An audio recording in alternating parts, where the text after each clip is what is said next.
श्रीगुरुभ्यो नमः। ओं नमः पाणिनिकात्यायन पतंजलिभ्य शब्द विद्या संप्रदाय कर्तृभ्यो नमो महद्भ्यो गुरुभ्यो षड्भ्यो नमो नमः। मुनित्रयं नमस्कृत्य तदुक्तेः परिभाव्य च वैयाकरण सिद्धांत कौमुदीयं विरच्यते। तत्र विसर्ग संधि प्रकरणे यह एव अस्माकं तत् आरब्धं। तत्र यह तावत् अस्माभिः विसर्जनीयस्य सः इति सूत्रं हल्सन्धि प्रकरणे व्याख्यातं। तत् प्रकृतप्रकरणसम्बद्धम् अस्ति इति कारणात् अत्र संस्मार्य कौमुदीकारः पुनरपि तदुपन्यस्य विष्णुस्त्राता इति उदाहरणं प्रदर्श्य ततः शर्परे विसर्जनीयः इति सूत्रेण शर्परे खरि विसर्जनीयस्य विसर्जनीय एव भवति न तु अन्यत्। तेन कः सरुः घनाघनक्षोभण इत्यत्र इत्यादौ यथा यथं सत्त्वं जिह्वामूल्यश्च न भवतः इत्यादिकम् उक्तम्। ततः वाशरी इति अन्यदेकं सूत्रमासीत्। शरीपरे विसर्जनीयस्य विसर्जनीय एव भवति विकल्पेन। तेन हरिः शेते हरिष्येते इति रूपद्वयं तत्र सिद्ध्यति। ततः खर्परेशरी विसर्गलोपो वा वक्तव्यः इति अस्ति किल। खर्परेशरी विसर्गलोपः वा वक्तव्यः इति वार्तिकेन रामस्थाता रामः स्थाता इत्यादिषु तत्र विसर्गस्य लोपः विकल्पेन भवति। यदा खर्परः शर् भवति तदानीं केवलं शरीपरे विसर्गस्य विसर्ग एव विकल्पेन, खर्परे शरी लोपोऽपि भवति पक्षे इति सूचयितुं तद्वार्तिकं। तेन हरि स्फुरति हरिः स्फुरति पक्षे विसर्गसत्त्वम् इत्यादिकं तत्सर्वं भवति। ओके, तेन त्रीणि रूपाणि तत्र सम्भवन्ति। अनन्तरं कुप्वो कप्पौ च इति सूत्रमपि तत्र मध्ये स्मारितं। कः करोति कः करोति कः खनति इति एतत् सर्वं कप्पचति इत्यादि सर्वं तत्र प्रदर्शितं। ततः सोपदादौ इति सूत्रम् अन्तिमं सूत्रं यः अस्माभिः पठितं।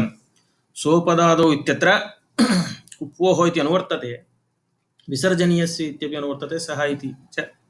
तेन विसर्जनीयस्य नाम विसर्जनीयस्य सः इति अस्ति किल, ततः विसर्जनीयस्य इति अनुवर्तते।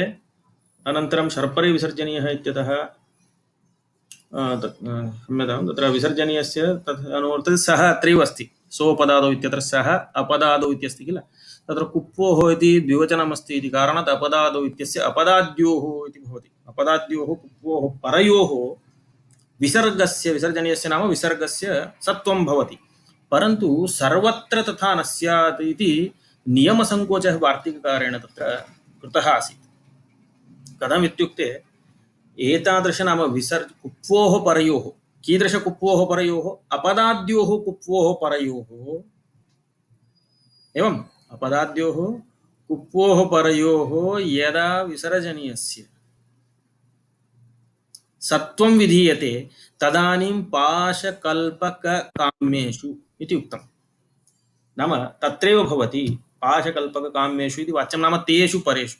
नाम कुप्वोः इत्युक्ते ककार पकारः इति कृष्यते खलु, कवर्ग पवर्ग इति।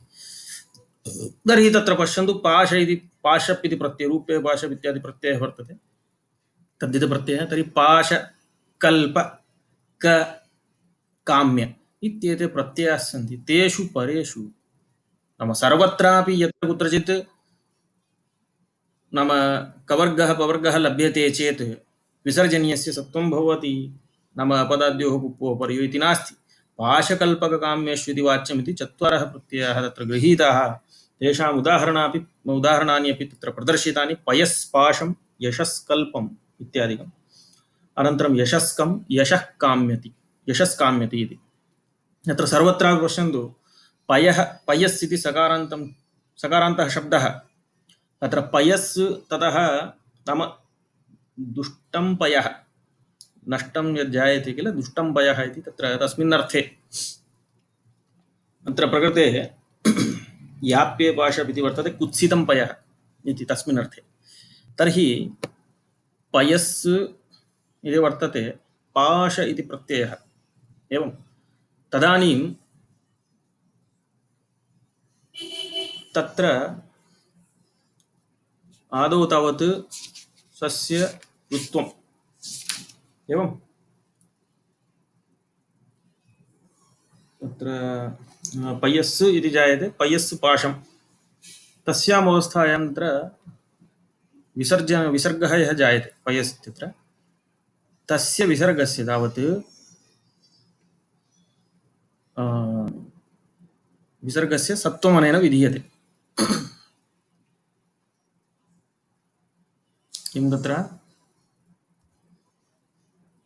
अत्र पयस्पाशमित्यत्र पयस् इत्यस्य विसर्जनीयस्य सः इति सूत्रेण विसर्गस्य अत्वं क्रियते किल। विसर्गस्य सत्त्वमेव, विसर्गस्य स्थाने सत्त्वं किल।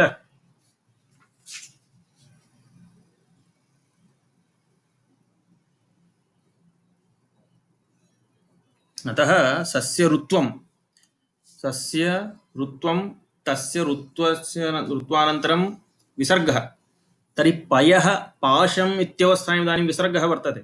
अस्याम् अवस्थायाम् अनेन सूत्रेण विसर्जनीयस्य सः भवति अपदाद्योः कुप्पोः परयोः इति कृत्वा अनेन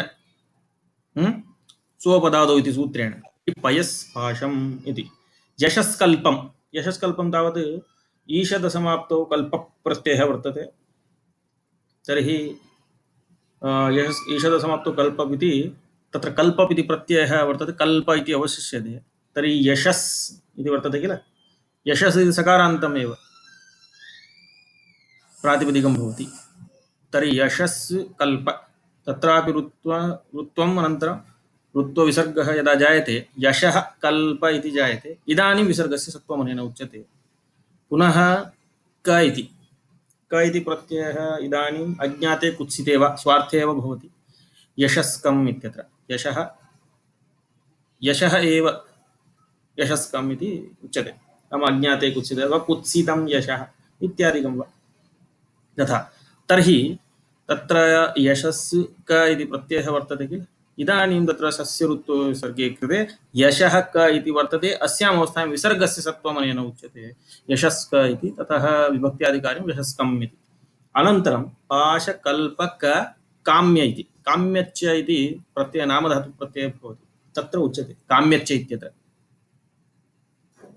अज्ञातः अज्ञातं यशः इति, नाम तदेव कुत्सा इति तादृश एव अर्थः आगच्छति। अज्ञातं यशः इत्युक्ते यशः अस्ति वा न वा तस्य ज्ञायते वा इति किञ्चित्, नाम कुत्सा एकया रीत्या तथा भवति। अवगतं? यशः यशस्कः,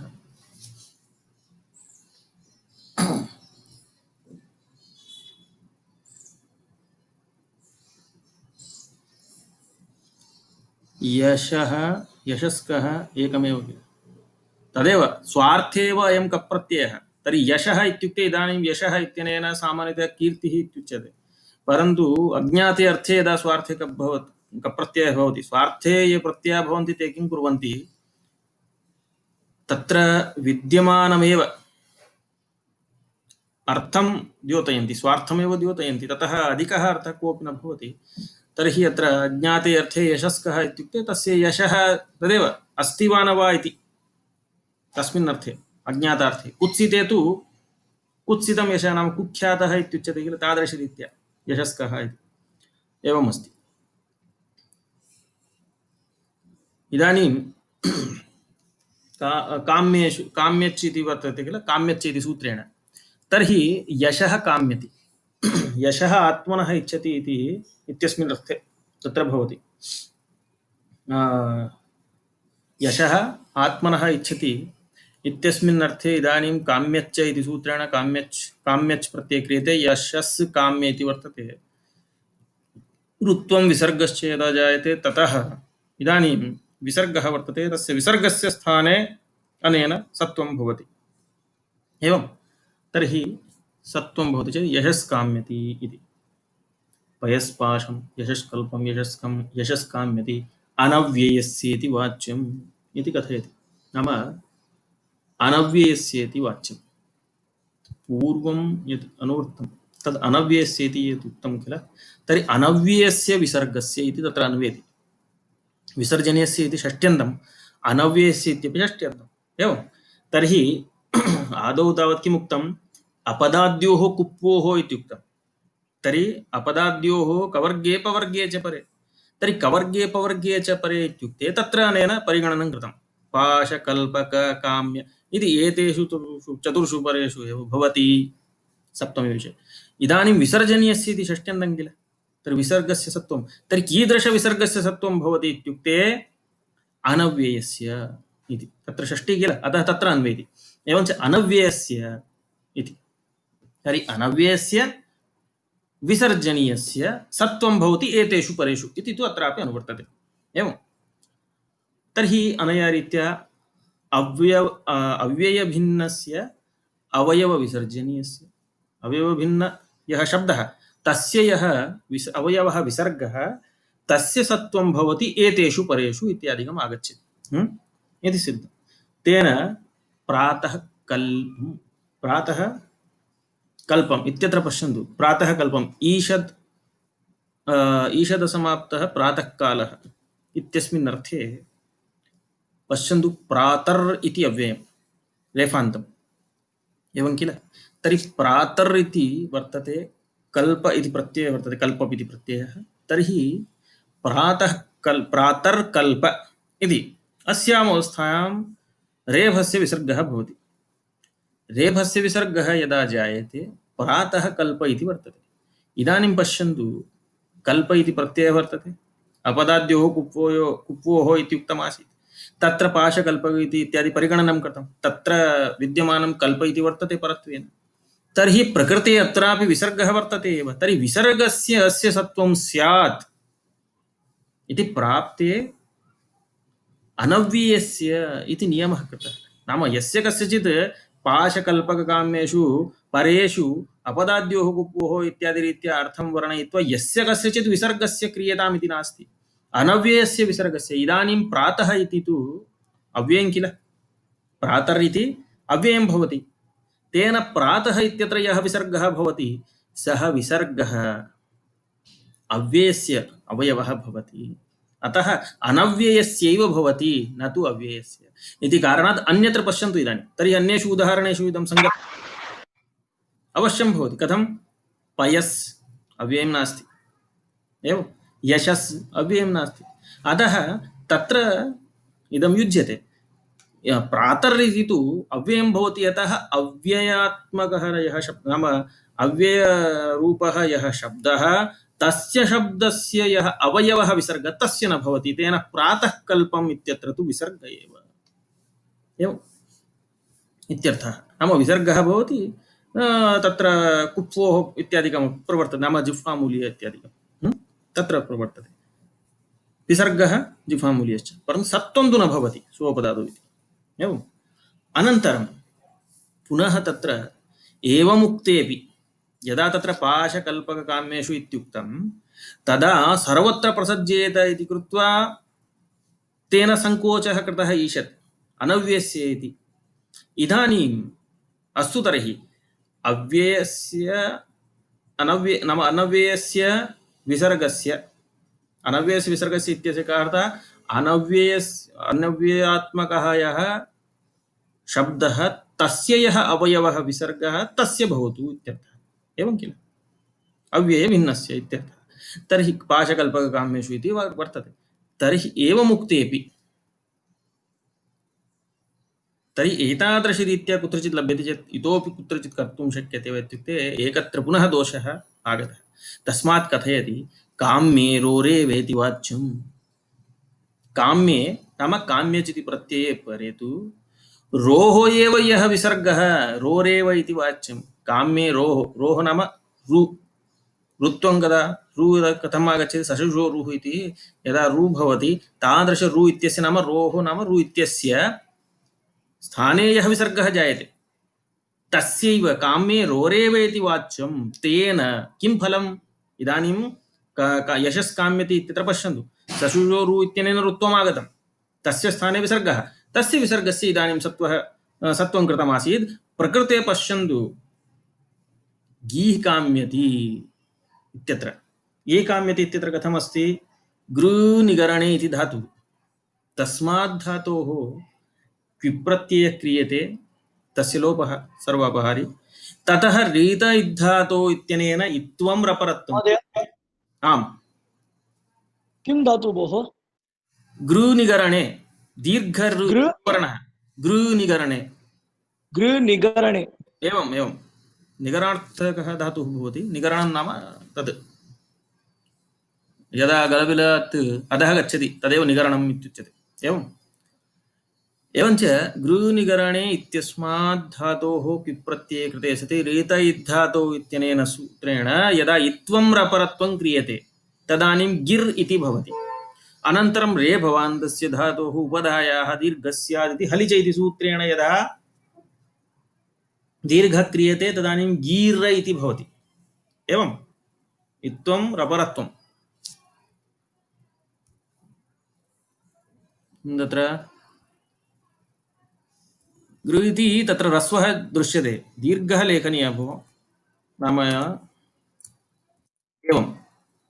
पश्यन्तु चेटिङ्ग् एतत् दीर्घः निकरणे इति नास्ति। निगरणे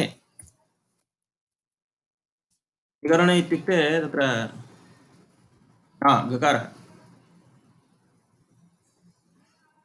एवं तर्हि इदानीं पश्यन्तु गीः काम्यति अत्र तावत् गिरमात्मनः इच्छति इत्यस्मिन् अर्थे। गीः शब्दः कस्मिन् अर्थे वर्तते?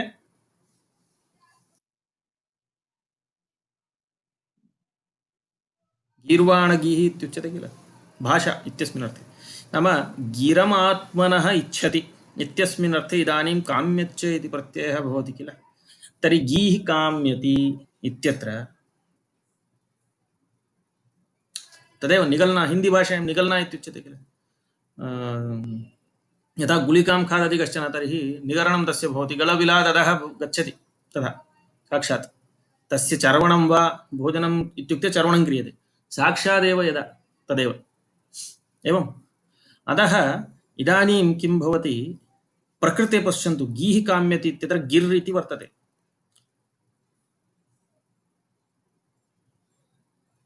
तत्र तथा वर्तते कोशेषु। तत्तु व्युत्पत्तिमहं तत्र कथं एषा व्युत्पत्तिः सङ्गच्छति इति प्रदर्शयिष्यामि, तत्र वक्ष्यामि अनन्तरं। नाम इदानीं तर्हि कथं जातं, गिर् गिर् इत्यस्मात् नाम दीर्घः भवति, गीर् इति वर्तते। रेफस्य स्वलोयिङ्ग् तदेव। अतः इदानीम् अत्र यः विसर्गः जातः गीः इत्यत्र, अयञ्च विसर्गः कथम् आगतः, ऋत्वस्थानिकः विसर्गः नास्ति, रेफस्य स्थाने साक्षात् कृतः। परन्तु अत्र यः रेफः सः ससुषोरुः इति ऋत्वं नास्ति किल। अवगतं वा? रु इत्यनेन रुस्थानिकः यदि विसर्गः भवति चेत् काम्यच् प्रत्यये परे तस्यैव कर्तव्यं। तर्हि काम्ये रोरेवेति वाच्यम् इत्यपि पुनः नियमः उक्तः। तेन गी काम्यति इत्यत्र यद्यपि काम्यच् प्रत्ययः परत्वेन अस्ति, परन्तु तत्र अनेन सत्वं न भवति, गीः काम्यति इत्येव रूपम्। एवम् एतावत्पर्यन्तं यः यद्यपि अधीतमासीत्, परन्तु मया तत्र समयः समाप्तः इति विवरणं पूर्णतया न दत्तमासीत्। इदानीं सूत्रमस्ति इणः शः इति। इणः शः इति द्विपदात्मकं सूत्रं भवति। इणः इति पञ्चमी, तर्हि इणः परस्य, इणः उत्तरस्य इति वा। शः इत्युक्ते षत्वं, शः इति षत्वं भवति। कस्य? तदेव विसर्जनीयस्य इति अनुवर्तते, विसर्गस्य। कदा? पूर्वविषये इति लिखितम्।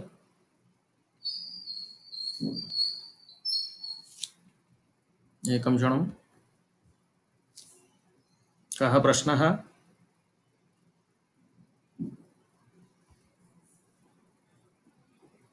गीः काम्यति तत्र विसर्गस्य ऋत्वम् अपि न भवति। विसर्गस्य ऋत्वं कदापि न भवति। विसर्गस्य ऋत्वं केन उच्यते?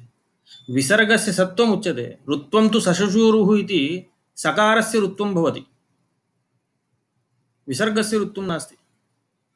एवं तदेव मया उक्तं किल ससविषोरुः इति रुत्वं यदा जायते तस्य रुस्थानिकस्य विसर्गस्यैव सत्त्वं भवति काम्यच् प्रत्ययपरे नान्यस्य इति तत्र उक्तं। तर्हि इदानीम् इणः शः इति वर्तते। इणः श इति सूत्रं 153 सूत्रसङ्ख्या। तर्हि इणः शः इणः परस्य षत्वं भवति कस्य प्रकरणे किं विसर्जनीयस्य इति आगच्छति। अतः विसर्गस्य षत्वं भवति कदा निमित्तं किम् इत्युक्ते कुप्वोः इत्यादिकं तत्र सर्वं कुप्वोः अपदादौ इति अनुवर्तते। एवम् अनुवर्तमाने पूर्वविषये इति लिखितम् इत्युक्ते यदा कुप्वोः अपदादौ इति आगच्छति तर्हि तत्सम्बद्धतया तत्र यदुक्तं किं किम् उक्तम् अपदाद्योः कुप्वोः परयोः पाशकल्पककाम्यस्विति वाच्यम् एवं महोदय आम् तत्र इणः शः इत्यत्र इणः इति प्रत्ययः वा अथवा प्रत्याहारः वा? इणः इति प्रत्याहारः भोः प्रत्याहारः वा? एवम् आहा इति प्रत्याहारः किल। तर्हि इदानीं किमायातम् इणः परस्य विसर्गस्य षत्वं भवति अपदाद्योः कुप्वोः इत्युक्ते पूर्वसूत्रे यः नियमः कल्पितः सः अत्रापि तथैव स्वीक्रियते। तेन पाशकल्पककाम्यस्विति वाच्यम् अनव्ययस्य विसर्गस्य काम्ये रोरेवेति वाच्यम् इति नियमत्रयमपि अत्र सङ्गतं भवति। तेन सम्मिल्य अर्थः उच्यते। तस्मात् तेन एतावान् अर्थः वर्णनीयः इति कृत्वा कौमुदीकारेण साक्षात् किं लिखितं पूर्वस्मिन् सूत्रे भवद्भिः सम्यक् अवगतम् इति हेतोः इदानीं कथयति तत्र सत्त्वम् आसीत् इदानीं षत्वं विधीयते तावदेव परन्तु पूर्वविषये इति संक्षेपेण लिखति। पश्यन्तु इणः परस्य विसर्गस्य षकारः स्यात् पूर्वविषये इति। पूर्वविषये इत्यनेन सर्वं सङ्गृहीतं सर्पिस्पाशं सर्पिष्पासं सर्पिष्कल्पं सर्पिष्कं सर्पिष्काम्यति। सर्पिः इत्युक्ते घृतम् इति उच्यते। वस्तुतः इदं घृतं तावत् आयुर्वेदे प्रसिद्धं तत् सर्पिः इति संज्ञा कदा आगच्छति इत्युक्ते बहुकालपर्यन्तं तस्य संस्कारः क्रियते घृतस्य मृत्पात्रे मृत्तिकायाः पात्रे तादृश तस्य बहु सम्यक् नाम गुणवर्धकं तादृशगुणाधानं तत्र भवति तस्य सर्पिः इति संज्ञा। सामान्यघृतस्य सर्पिः इति संज्ञा नास्ति। अस्तु सः तत्तु विषयान्तरं भवतु। तत्र सर्पिष्पाशम् इत्युक्ते सर्पिष्पाशम् इत्युक्ते तत्रापि तथैव वक्तव्यं। पयस्पाशम् इति कुत्सितं पयः इत्युक्तं तर्हि कुत्सितं सर्पिः सर्पिस् इति शब्दः किल। तर्हि सर्पिस् इति शब्दः ततः पाश इति प्रत्ययः याप्ये पाशे तत्र सर्पिस् इति सस्य रुत्वं तस्य विसर्गः सर्पिः पाश इति वर्तते। इदानीम् अनेन सूत्रेण इणः श इति सूत्रेण षत्वं विधीयते। तेन सर्पिष्पाशम् अनन्तरं सर्पिष्कल्पम् ईषदसमाप्तं सर्पिः नाम एतावता सर्पिः इति निर्माणाय यदपेक्षते तावत्पर्यन्तं तादृशगुणाधानं इतोपि न जातम् इति। एवम् अतः नाम बिन्दुमात्रेपि तथा नाम तत्र बहु सर्पिः इत्युक्ते न सामान्यं घृतम् इति वर्तते। बिन्दुमात्रेपि तत्र बहवः गुणाः तत्र तादृशाः भवन्ति तद्रीत्या। अतः ईषदसमाप्तं सर्पिः नाम सर्पिष्त्वं यत्र कस्य गुणाधानम् इत्युक्ते इदानीं यथा सञ्जीवनी इति उच्यते किल। सञ्जीवनी इत्युच्यते इत्युक्ते तत्र कीदृशः गुणः भवति मृतमपि जीवयति किल सञ्जीवयति। तद्रीत्या बहुबलकरं पुष्टिकरं तादृशं नाम बहुविधं तत्र बहुविधगुणाः तत्र भवन्ति तस्य नाम तस्य संज्ञा भवति सर्पिः। समीचीनतया प्राकृतिक नाम प्रक्रियया निर्माणं तत्र यथा क्रियते आदौ तत्र दधिनिर्माणम् इत्यादिकं सर्वं कृत्वा यदा घृतम् आगच्छति घृतं निर्गच्छति, घृतं निर्मीयते किल उष्णीकृत्य, तं घटे संस्थापयन्ति, प्रायः 100 वर्षाणि वा तथा संस्थापयन्ति। ततः परं तस्मिन् घटे नाम तादृशरीत्या तत्र एवमस्ति, काचित् दीर्घा प्रक्रिया वर्तते, तस्य नाम सर्पिः इति। आयुर्वेदज्ञाः आसन् इति तत्तु वक्तुं न शक्यते, परन्तु सर्वशास्त्रज्ञ इत्युक्ते नाम ऋषीणां तत्र किं भवति, तत्त्वज्ञत्वं भवति खलु, सर्वविषये तेषां भवति, ऋषयः एते क्रान्तदृष्टारः इति। अतः सर्पिः इत्युक्ते इदानीं कस्यचित् नाम मूर्छा इत्यादिकमस्ति, एकः बिन्दुः तत्र संस्थाप्यते चेदेव तस्य बहुविधरोगाः तत्र नश्यन्ति इति साधारणतया उच्यते किल घृतं। तर्हि सामान्यघृतेन तथा अस्ति चेत् सर्पिः इत्युक्ते कथं भवेत्? अतः ईषदसम, किमर्थं मया एतत् मध्ये उक्तम्, अस्माकं सम्बन्धः नास्ति, परन्तु ईषदसमाप्तं सर्पिः इत्यादि अर्थः तत्र वर्णनीयः किल। अथवा कुत्सितं सर्पिः, कुत्सितं सर्पिः इत्युक्ते कथं? सर्पिः इत्युक्ते तथा, परन्तु कुत्सितं यथा कुत्सितं यशः इति, नाम तत्र पूर्णतया गुणाधानं न जातम् इत्यर्थः। तस्मात् मया एतत् उक्तम्। अस्तु, तर्हि इदानीं सर्पिष्पादं सर्पिस् कल्पम् इति वर्तते, तत्र पुनः सस्यऋत्वं विसर्गः सर्पिः कल्पम् इति अस्ति, अनन्तरं षत्वं भवति, सर्पिष्कल्पम् इति जायते। अनन्तरं सर्पिष्कम् इति, तत्र इदानीं तत्र सर्पिः कथं भवति इति आयुर्वेदे प्रक्रिया भवतु नाम, तावता पाणिनिमहर्षिः आयुर्वेदवैद्यः आसीत् इति नापादनीयम्। इदानीं तत्र बहुधा हरिष्येते इति वर्तते, कुत्रचित् शिवच्छाया इति तत्र प्रयोगाः सन्ति। तर्हि तावता किं पाणिनिमहर्षि कश्चन कथयति शैवः आसीत्, कश्चन कथयति वैष्णवः वर्तते इति तत्र सर्वं नापादनीयं भोः। तत्र पाणिनीयचरित्रे अस्मिन् विषयम् अस्ति वा? तथा नास्ति भोः, एतद् उदाहरणमात्रम्। अत एव मया इदम् उच्यते, पाणिनिमहर्षि आयुर्वेदिकः इति। तत्र बहवः किं कथयन्ति, तत्र सिद्धान्तकौमुद्याम् एवम् उदाहरणानि सन्ति, अतः दीक्षितः शैवः आसीत्, दीक्षितः वैष्णवः आसीत्, किमपि किमपि कथयन्ति। तद्रीत्या पाणिनिना अथवा भाष्यकारेण पतञ्जलिना, स तु शेषावतारः किल पतञ्जलिः, तर्हि तत्र हरिष्येते इति वा भवतु, शिवच्छाया इति वा उदाहरणं भवतु, तस्य उभयविधत्वं तत्र आपादयितुं शक्यते। शिवस्यापि नाम गले तत्र कण्ठे सः भवति, अनन्तरं विष्णोः अपि, विष्णुः शेषशायी किल, अतः तस्यापि भूषणं भवति, अतः तत्सर्वं भिन्नं भोः। अतः अत्र उदाहरणं तादृशमस्ति इति कृत्वा तथा न। इदानीं तर्हि बहुत्र पचति इत्यादिकम् अस्ति, तादृशं दीयते उदाहरणं, पचति कल्पम् इति वर्तते इति मन्यता। तावता किं तत्र पाकशास्त्रज्ञः आसीत् पाणिनिः इति न वक्तव्यम्, एतत् सर्वम् उदाहरणमात्रम्। एवं तैः सर्वं ज्ञायते महर्षिभिः, तेषां तथा तपोबलं भवति, तेन सर्वं ज्ञायते इति अन्यः विषयः। एवम् अतः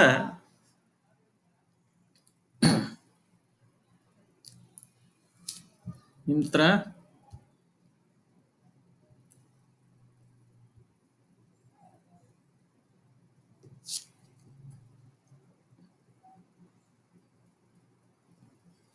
स्यात्, भवितुमर्हति, नाम तत्र तेषां समये तथा आसीत् प्रक्रिया सर्वमपि। एवञ्च सर्पिष्कम् इत्यत्रापि कुत्सिते अर्थे एव वर्तते। सर्पिष्काम्यति, सर्पिः आत्मनः इच्छति, तत्रापि एवमेव सर्पिष्काम्यति इति रूपं भविष्यति इति वर्तते। अतः पूर्ववत् ये नियमाः सन्ति, सर्वेपि नियमाः अत्र प्रदर्शिताः। इदानीं नमस्पुरसोर्गत्योः,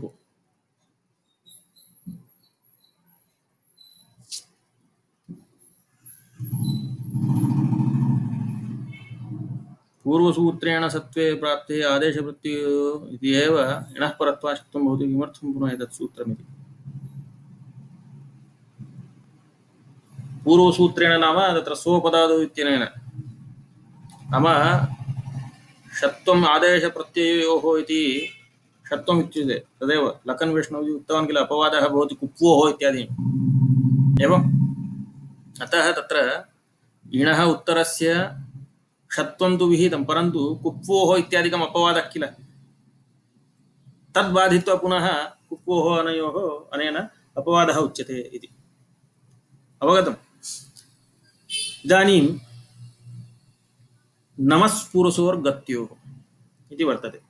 नमस्पुरुषोः गत्योः, नमस् पुरस् इति एतद्द्वयम् अव्ययमस्ति किल, तत्र नमस्पुरुषोः इति शब्दस्वरूपं स्वीकृत्य नमस्पुरुषोः इत्युक्तम्।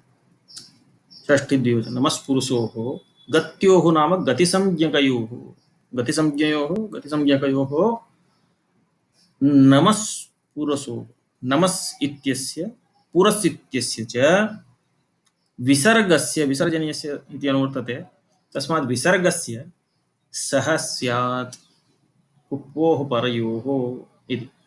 तत्र कुप्वोः परयोः इति वर्तते। अत्र अपदाद्योः नाम नमस्पुरुषोः इत्यादिकमस्ति खलु, तर्हि इतः परम् अपदाद्योः इत्यादिकम् अपदादौ इति अस्ति किल, तत्सर्वम् अत्र न सम्बध्यते।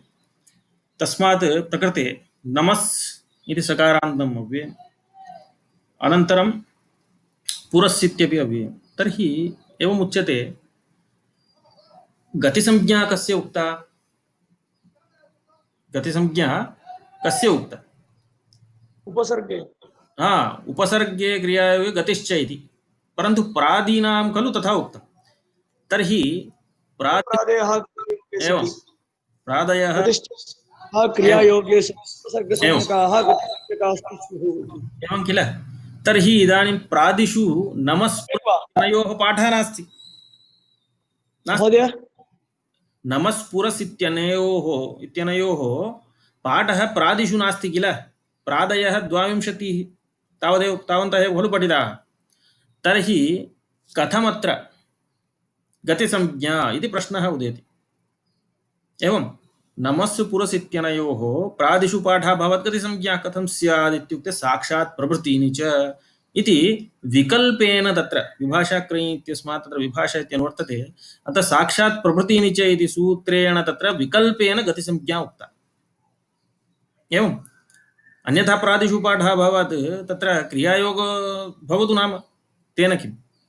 तस्मात् क्रियायोगः भवति चेदपि गतिसंज्ञा कथं वक्तव्या? अतः साक्षात् प्रभृतीनि च इति सूत्रेण तत्र गतिसंज्ञा विकल्पेन उच्यते इति अस्ति।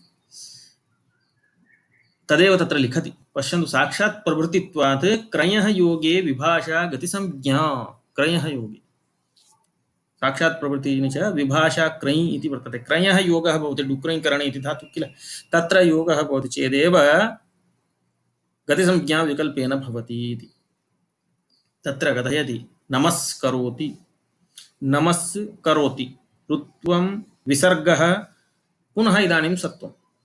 एवं नमस्करोति, यदा तु गतिसंज्ञा नास्ति नमस् इत्यस्य, साक्षात् प्रभृतीनि च इति सूत्रेण विकल्पेन खलु विधीयते।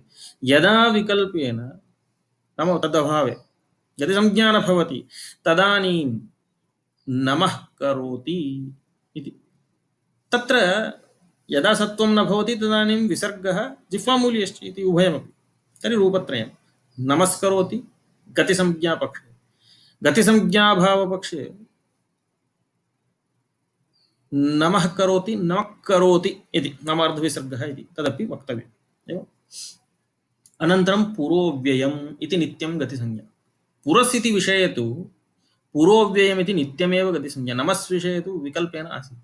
तर्हि तत्र पुरस्करोति इति वर्तते। अनन्तरम् अगतित्वान्नेह पुरः प्रवेष्टव्याः, पुः प्रवेष्टव्या, पुरो प्रवेष्टव्या, पुरः प्रवेष्टव्या इत्यादिषु तत्र इदम् उक्तं किल। तत्र पुः पुरौ पुरः इति यदुक्तं तत्र प्रूपालनपूरणयोः इत्यादि धातुना निष्पन्नः अयं शब्दः भवति किल।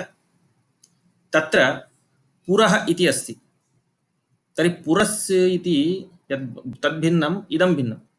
तर्हि रूपमेव प्रदर्शितं, पुरौ पुरः। किमर्थं तथा प्रदर्शितम् इत्युक्ते प्रूपालनपूरणयोः इत्यस्मात् धातोः क्विपि प्री इति, यथा गृनिगरणे इति आसीत् खलु दीर्घः, तद्वत् प्रूपालनपूरणयोः इति धातुः, तस्मादयं शब्दः निष्पद्यते पूः इति।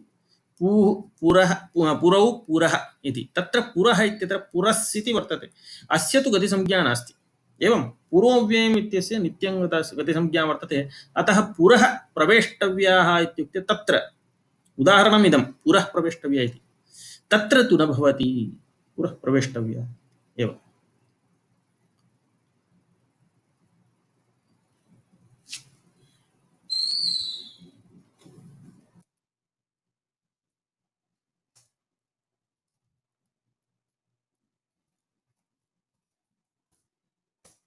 एषः धातुः पदं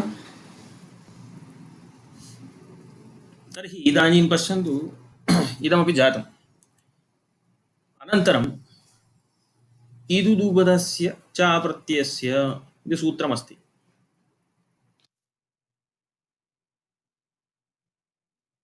अत्र आदौ एतावता यत् जातं तस्य पीपीटी द्वारा प्रदर्शनं करोमि तदनुगुणं पुनः अग्रिमसूत्रम् आरभे एवं नाम समयानुगुणं पुनः कियत् तत्र वक्तव्यमिति वक्ष्यामि आदौ एतावता यत् जातं तस्य पीपीटी द्वारा एकवारं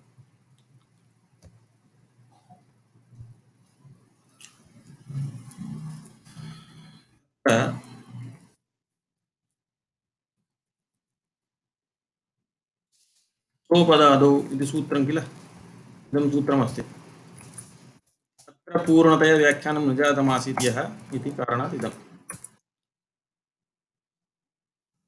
ओहो इति अनुवर्तते विसर्जनीयस्य इति अनुवर्तते इति वर्तते एवं तर्हि अपदाद्योः अपदादौ इति यदस्ति तस्य कुप्वोः इति विशेषणत्वात् अपदाद्योः इत्यर्थः आगच्छति अपदाद्योः कुप्वोः दृश्यते किल एवं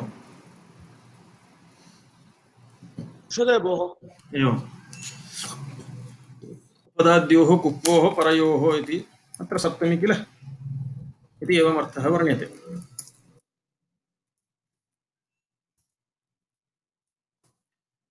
परन्तु अयं नाम अत्र यः विसर्गस्य अपराद्योः कुप्वोः परयोः यः सत्वं यत् सत्वम् उच्यते तत् कदा इत्युक्ते पाश कल्प क काम्यच् पाशकल्प काम्येषु इति तत्र सप्तमी पठेन काम्येषु काम्येषु इत्युक्ते काम्य इति काम्यच्च इति प्रत्ययः वर्तते तत्र काम्यच् इति काम्य इत्येतेषु परेषु एतेषु परेषु इत्युच्यते तर्हि तेन पयस्पाशम् इति वर्तते पयस्पाशम् इत्यत्र पश्यन्तु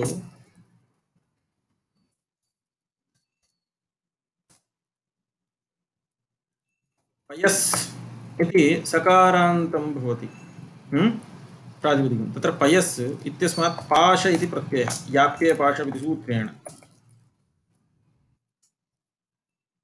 एवं तर्हि पाश इति वर्तते अत्र ऋत्वं सशुषोरुः इति ऋत्वं ततः विसर्गः अवसानयोर्विसर्जनीयः इति विसर्गः भवति तर्हि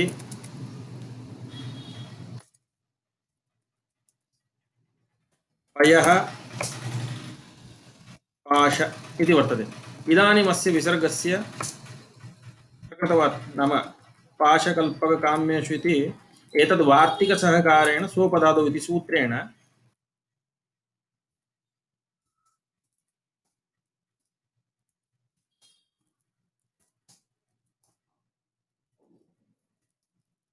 स्वपदादौ इत्यनेन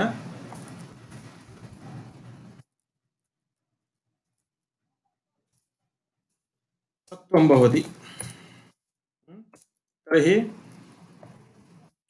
पयस्पाशम् इति रूपं विभक्तिकार्यादिकं सर्वं समाप्य अनन्तरं पाशकल्प तत्र यशस्कल्पं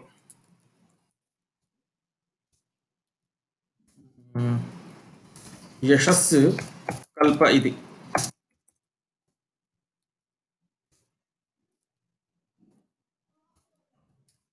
ईषदसमाप्तौ कल्प इति प्रत्ययः भवति एवं कल्पद्देश्य देशीयरौ इति तत्र भवति तर्हि एतमावतु कल्पप्रत्ययः वर्तते कल्प इति वर्तते अस्यावस्थायां तदेव ऋत्वं विसर्गश्च तर्हि यशः कल्प इत्यवस्थायां स्वपदादौ इति अनेन सूत्रेण वार्तिकसहकारेण वार्तिककृतनियमेन सत्वं भवति यशस्कल्पम् इति। अनन्तरं पाशकल्पक्क यशस्कम् इति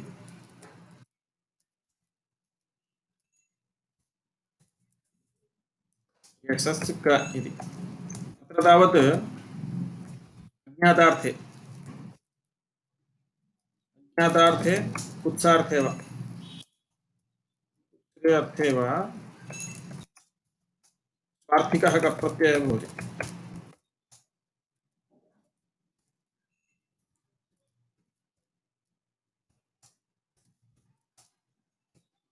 क इति प्रत्ययः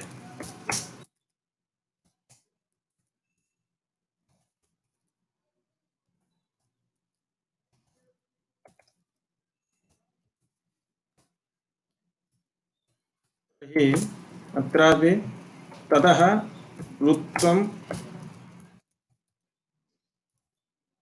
विसर्गः जायते चेत् यशः क इति अस्ति इदानीं स्वपदादौ इति सूत्रेण वार्तिककृतनियमेन सत्वं भवति चेत् यशस्कम् इति रूपम् आगच्छति पाशकल्पककाम्य इति अनन्तरं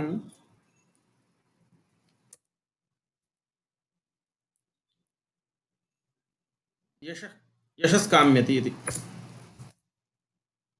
यशस्काम्यति इति वर्तते तत्र यशस्काम्यति इत्यत्र किं क्रियते काम्यच्च नाम यशः आत्मनः इच्छति इत्यर्थे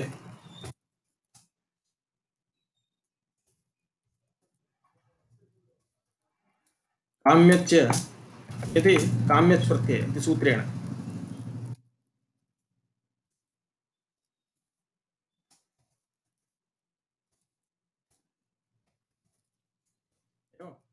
तर्हि यशः नाम यशस्सिति ततः काम्य इति वर्तते इदानीं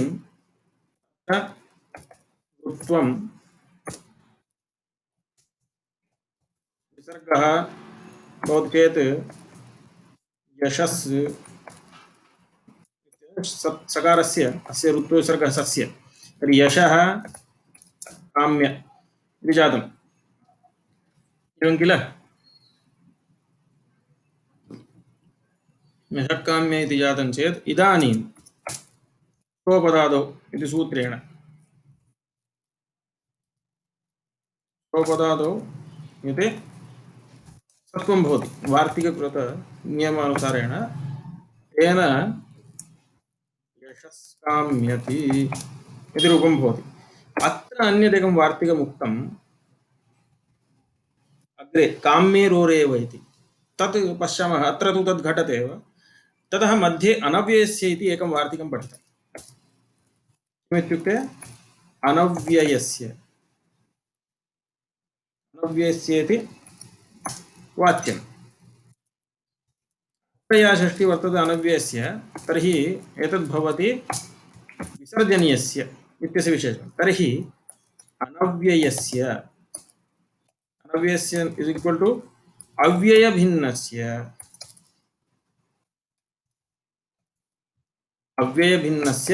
विसर्जनीयस्य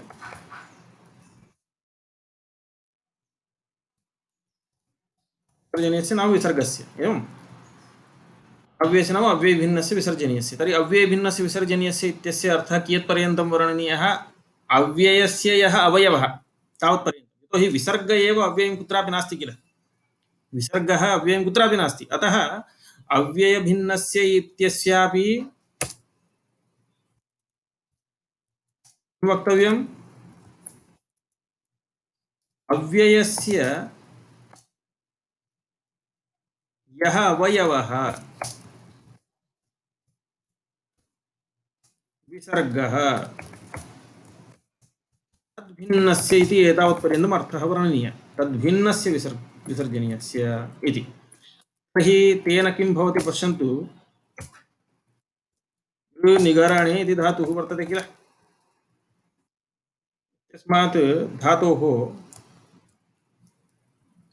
अयं तु अर्थः वर्तते एवं। तर्हि इत्यस्मात् धातोः क्विप् प्रत्ययः क्रियते एवं। क्विप् प्रत्ययः क्रियते चेत् क्विप् प्रत्ययस्य सर्वस्यापि लोपः जायते एवं, सर्वस्यापि लोपः जायते।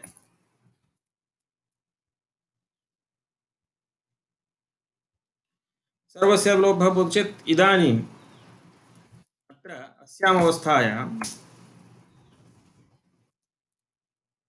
ऋत इद्धातोः पश्यन्तु, अत्र दीर्घः वर्तते, अयं दीर्घः भवति, सामान्यतया एवं भवति, अत्र दीर्घः अयम्। अतः ऋत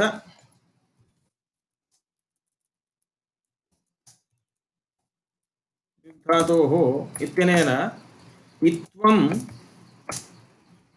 रपरत्वं, यतो हि तत्र उरण् रपरः इति भवद्भिः पठितमेव, इत्वं रपरत्वम् एवं। तर्हि इत्वं रपरत्वम् इत्युक्ते इकारः भवति, तर्हि गकारः वर्तते, अनन्तरं ऋवर्णस्य इत्वं जातं, तर्हि गि, अनन्तरं रेफोऽपि रपरस्सन् प्रवर्तते इति कारणात् रेफः, तर्हि गिर् इति वर्तते एवम्। इदानीं दीर्घः भवति, अलिच इति।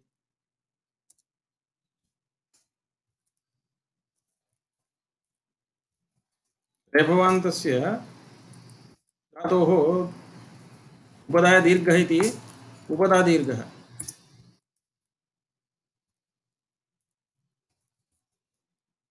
तर्हि गीर् इति जातं, गीर्। अत्र रेफस्य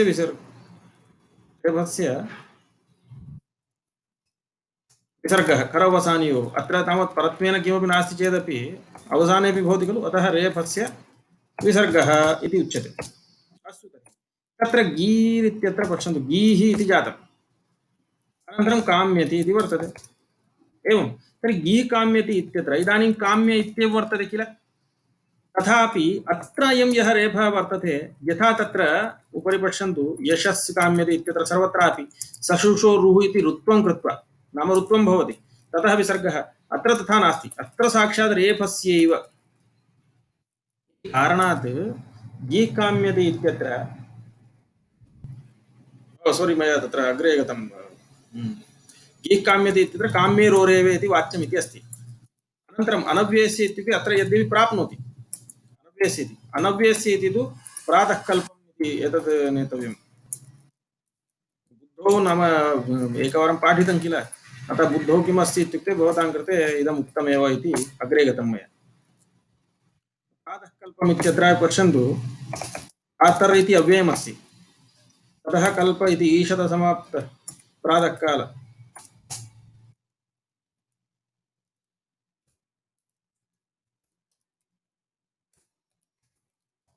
ईषदसमाप्तः प्रातःकालः इत्यस्मिन् अर्थे अत्र कल्पम् इति प्रत्ययः वर्तते, प्रातः कल्पम् इत्यत्र अस्माभिः कर्तव्यं। तर्हि प्रातर् इति अवस्था वर्तते, प्रातर् इति अव्ययमस्ति, अत्र रेफस्य विसर्गः जायते एवं, रेफस्य विसर्गः क्रियते प्रवसाने। तर्हि रेफस्य विसर्गः क्रियते चेत् प्रातः कल्प पूर्ववार्तिकानुसारेण किं भवति, पूर्ववार्तिकानुसारेण अत्र तावत् कल्पमिति प्रत्ययः अस्ति किल, तर्हि पाशकल्पककाम्येषु इति वाच्यम् इति कृत्वा अत्रापि सत्वं प्राप्नोति। अतः सत्वं प्राप्नोति प्राप्ते क्रियते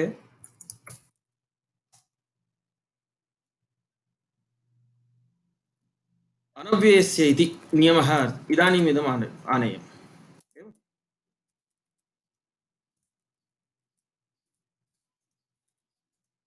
अनव्ययस्य इति वक्तव्यं। तर्हि अनव्ययस्य अत्र तावत् परातर इति अव्ययं भवति।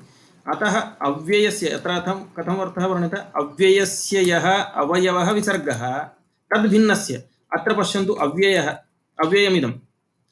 अव्ययस्य अवयवः यः विसर्गः नाम अत्र प्रकृते प्रातः इत्यत्र एवं किल? तद्भिन्नस्य इत्युक्ते अत्र तद्भिन्नः नास्ति, तदेव वर्तते। अतः सत्वं प्राप्नोति प्राप्ते अनव्ययस्य इति निषेधः प्रवर्तते। तेन प्रातःकल्पम् इत्येव भवति। अनन्तरम् अन्तिमम् एकम् अस्ति काम्येरोरेव इति वाच्यम्। एवम् इदं वार्तिकं पठितं गिः काम्यते इति। तत्र एवं तर्हि काम्येरोरेव वाच्यम् इत्युक्ते अत्र पश्यन्तु, अत्र अयं यः रेफः भवति सः रेफः नाम विसर्गः अस्य स्थाने जातः खलु गीः इति। तर्हि अव्ययभिन्नस्यैव वर्तते इदं सर्वं तथैव अस्ति।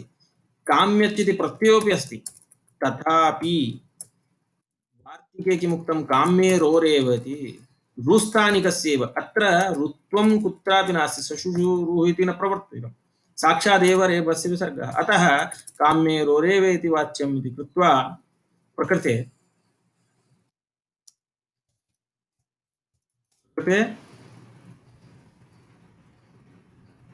काम्यच् प्रत्ययपरे रुस्थानिक प्रकृते रुस्थानिकस्य विसर्गस्य अभावात् न सत्वम् एव तेन गिः काम्यति इति सिद्ध्यति। अनन्तरं सूत्रं भवति अस्माकं इणः शः इति। एवं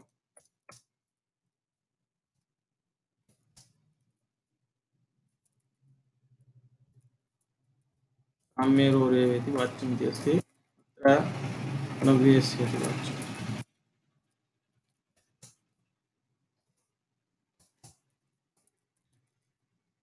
इणः शः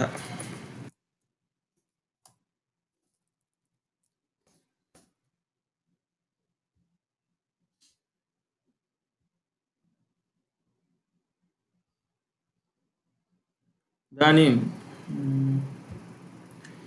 इणः श इत्यत्र किमस्ति?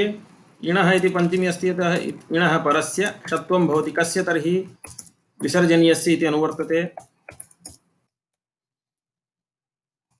विसर्जनीयस्य इति षष्ट्यन्तम् अनुवर्तते।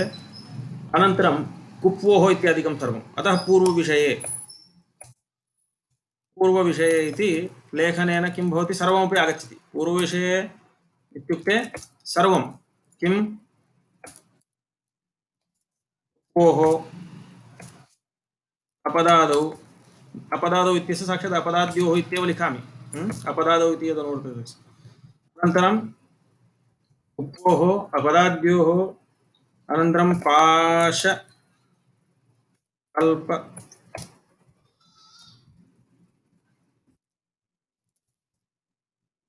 इत्यादि वार्तिकनियमाः। वार्तिककारेण यः नियमः कृतः तत्सर्वम् अत्र अनुवर्तते। तर्हि अत्र पश्यन्तु कथं वर्तते। सर्पिस्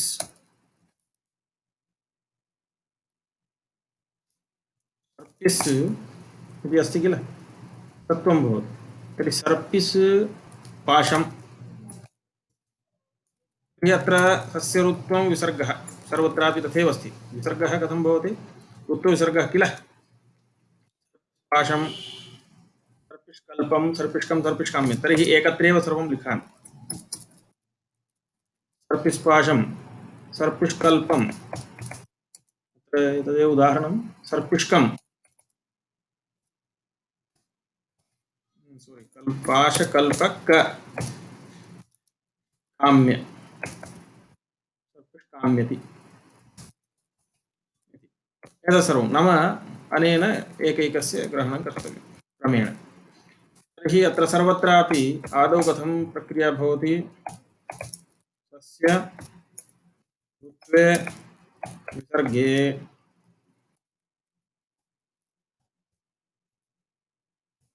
ऋत्वे विसर्गे सप्तिः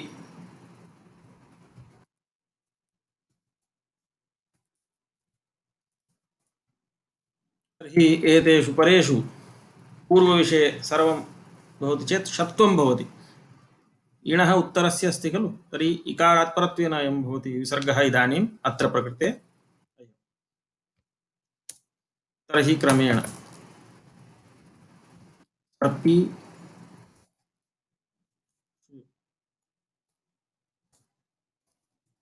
आशं सर्पिष् अल्पं सर्पिष् कम्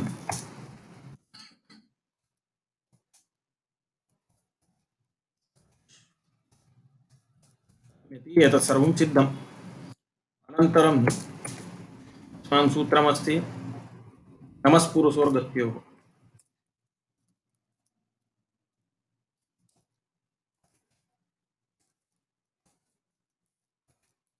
नमस्पुरुषोः पुरुषोर्गत्योः इति वर्तते। अत्रापि किं किम् अनुवर्तते? विसर्जनीयस्य इति अनुवर्तते। अनन्तरं सोपदादौ इत्यतः सः इति अनुवर्तते। सः इति सोपदादौ इत्यस्मात्।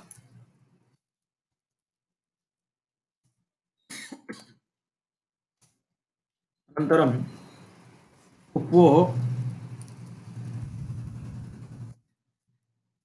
सोपदादौ इत्यस्मात् केवलं सः इति अनुवर्तते। किं जातं प्रकृते अपदादौ इति न सम्पद्यते, उप्वोः विसर्जनीयस्य सः इत्यादिकं तत्र वर्तते। अतः नमस् इति करोति। अत्र तावत् इदं ज्ञातव्यं, नमस् इत्यस्य साक्षात्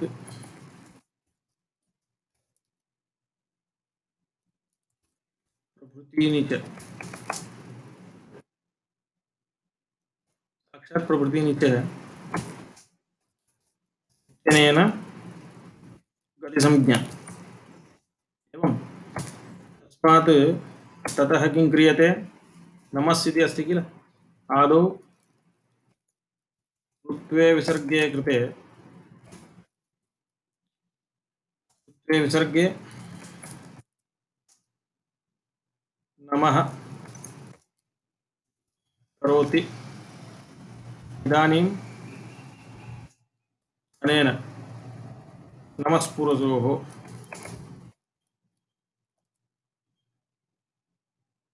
मृत्योः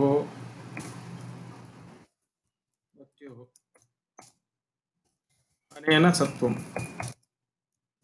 एवं तेन नमस्करोति इति सिद्ध्यति। अनन्तरं तत्र गतिसंज्ञा अभावपक्षे गतिसंज्ञा अभावपक्षे नम सत्वं न भविष्यति किल, तर्हि किं भवति? नमः करोति इति एकं रूपम्। अनन्तरं नमः इति नाम जिह्वामूले उच्यते किल इति तया रीत्या। अनन्तरं पुरस् इत्यस्य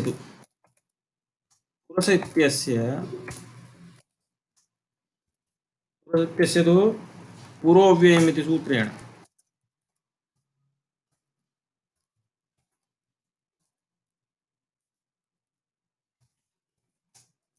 इति सूत्रेण अव्ययसंज्ञा सोरि पूर्वव्ययमिति सूत्रेण गतिसंज्ञा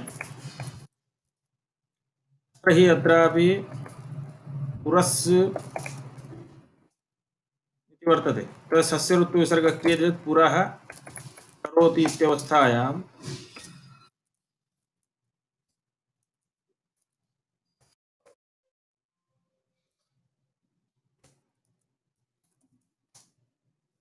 सूत्रेण नाम अत्र नित्यागतिसंज्ञा वर्तते एतत् ज्ञातव्यम्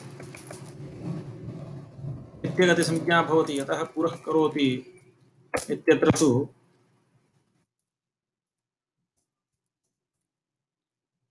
भविष्यति पुरस्करोति इति पुरस्करोति इति अगतित्वान्यः नाम इदानीं पूर्वपालनपूर्णयोः इति धातोः निष्पन्नस्य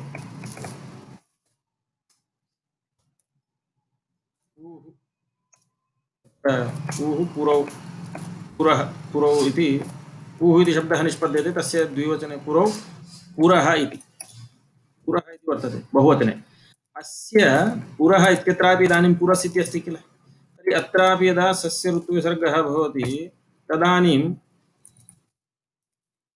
उदाहरणमिदमेव पुरः प्रवेष्टव्याः इदानीं पश्यन्तु अत्रापि कुप्पोः इत्युक्ते पकारः वर्तते किल तर्हि अत्र तावत् सत्वं न भवति अगतित्वात् सत्वं न भवति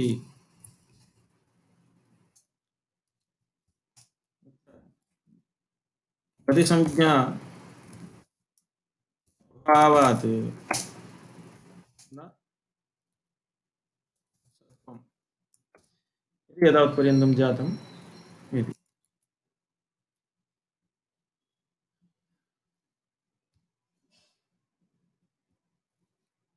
स्पष्टम् अवगतं किल